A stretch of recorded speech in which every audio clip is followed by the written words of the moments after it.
Talking about the individual, one of the things that I see holding people back is comfort. So it's easy to get life to a stage where it's not that bad, but it's not that good either. At least when you have a full-on breakdown, there's only one way to go, right? You're only going to go up from there. But I think it's possible to wallow for years in a just about passable life, right? Sedated by comfort. And I see this temptation in myself as well, to give up the good for the great. What would you say to people who are trying to escape this curse of mediocrity? Well, if you're satisfied with it in some fundamental sense, I mean, there's something to be said, I suppose, for walling off a private space for yourself if you can maintain it, and detaching yourself to some degree from the troubles of the world and maintaining your own little private garden. The problem with that is the snakes tend to seep in from the outside, right? It's pretty difficult to wall yourself off in any real sense from the concerns of the world. So it isn't clear to me that that's a viable solution.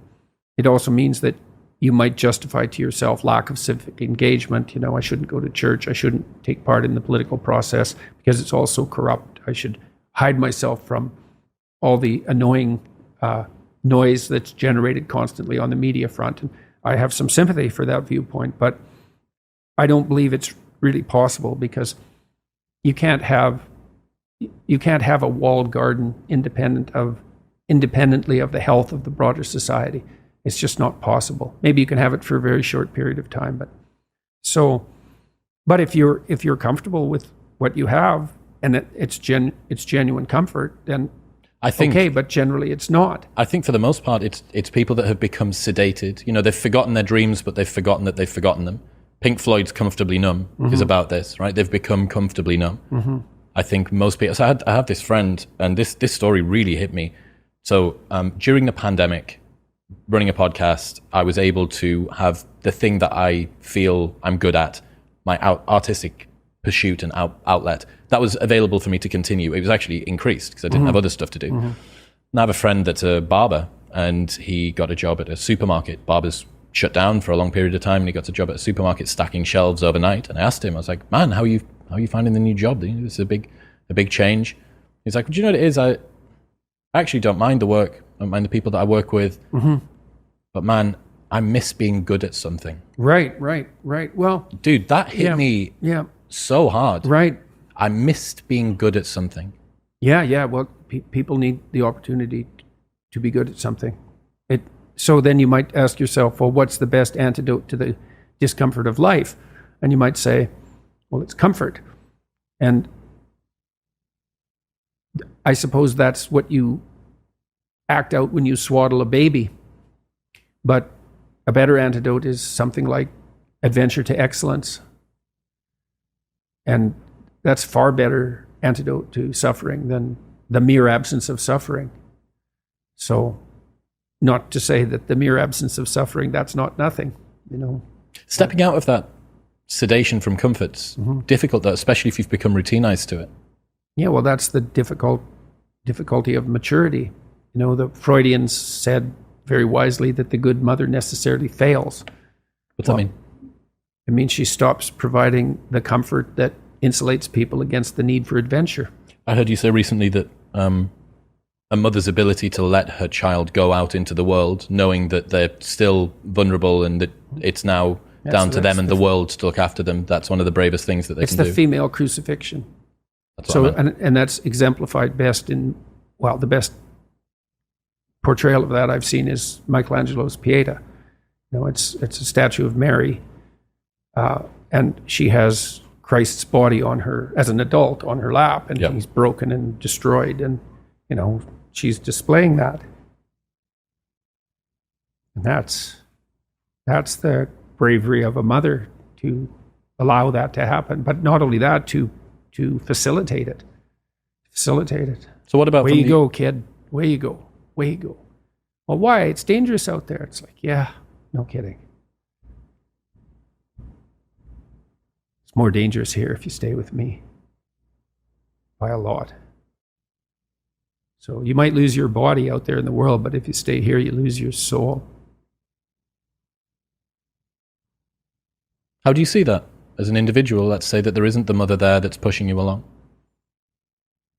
Well, you know, one of the things Jung Carl Jung was very interested in the Oedipal complex, and that's basically the overprotective maternal. And he criticized Freud for presuming that it was really something the mother did.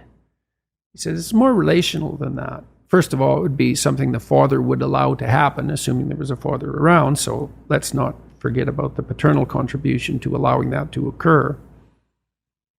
Because in some sense, it's the father's role to serve as the antithesis of that maternal overprotection. So a woman is extremely bonded with her infant, say between 0 and 9 months, and the infant is utterly helpless.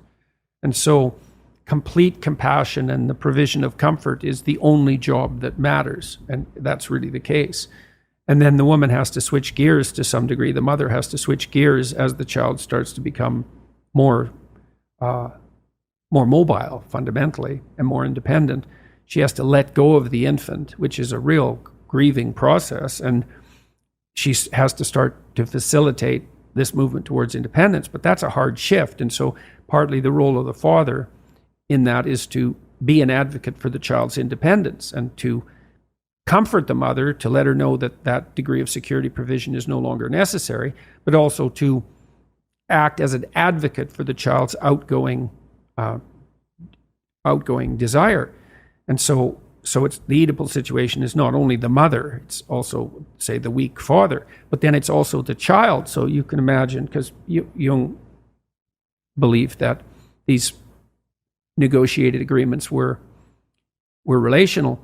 So, you're 6, you're in grade 1, maybe you're feeling a little ill, maybe you're not. Maybe you're playing with being a little ill, and maybe you're playing with exaggerating how ill you are, and your mom comes downstairs and says, you've got a test today at school. Maybe you haven't quite prepared for it. Maybe you should have. And she says, but, you seem to have a tummy ache. Maybe you're too sick to go to school.